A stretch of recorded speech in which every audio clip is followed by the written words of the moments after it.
All right, guys, welcome back. We've got a bad spider gasket in here. Got the replacement part here. I'm going to teach you guys today how to change the spider gasket out in your sand filter control valve. What we're going to do is we're going to take these out. Once we take all these out, this piece is going to lift out of here. We will remove the old spider gasket, install the new one the correct way, let it sit overnight, because we're going to be using silicone to adhere this thing to the valve itself. Let it cure overnight. By the morning time, they should be good to go. When water accumulates in these valves or these channels because the gasket's not working right, you're going to develop algae in your sight glass that goes to your backwash. That's not a good thing, because this algae can then get back into your pool and start developing algae in your pool.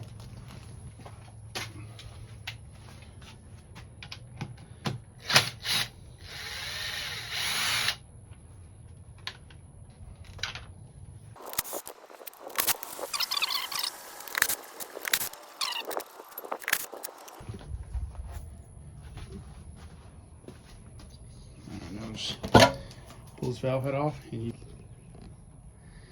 you see this is what it's not supposed to look like right here. Don't lose your parts, because that just fell off without me noticing. I've got to put that back on here. So yeah, this is a bad gasket.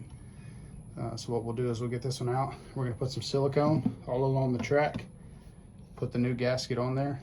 Like I said, let it sit, and they should be good to go for tomorrow.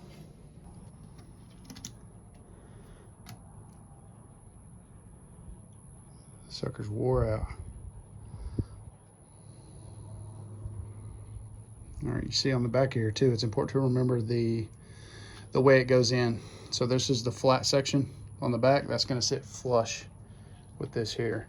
I'll take a flathead and try to get some of this goop out of here, all of this, and make it as clean surface as possible, and I'll get a towel and try to dry that off as well.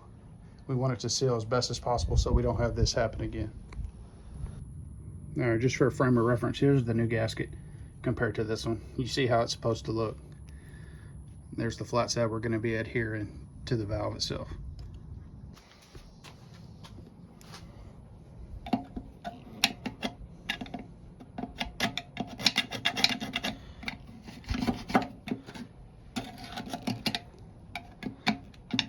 That actually came off pretty easy. Just goes to show you how long it's been since this has had a new spider gasket. You don't want to tear up the sides of the plastic, so make sure your flathead screwdriver is small enough to fit in these grooves. All right, so I've got it all scraped out. I'll have to dry this out. There's a lot of water right here, so what I did is I cracked this. I don't know if you can see that, but it's letting the water down so that I can dry all this area out. Just make sure to put it back. We're going to do our best to dry this out. The silicone's waterproof, so it's not going to be a huge deal, but you definitely want to try to get as much of this water out as possible.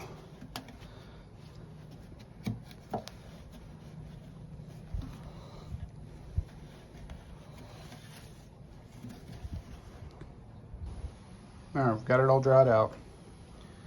Waterproof silicone. You can get it at any hardware store. This one's white. It really doesn't matter as long as it's waterproof. This is what you want to see here. We're going to align the entire thing, put it on there, and then get our gasket in. I'm not going to be able to hold the camera for this part, but I'll get it in and then we'll continue. All right, got that in. That's just the silicone. Remember, guys, it doesn't have to be perfect. You want to cover as much surface area as possible so that gasket will adhere to it the best way.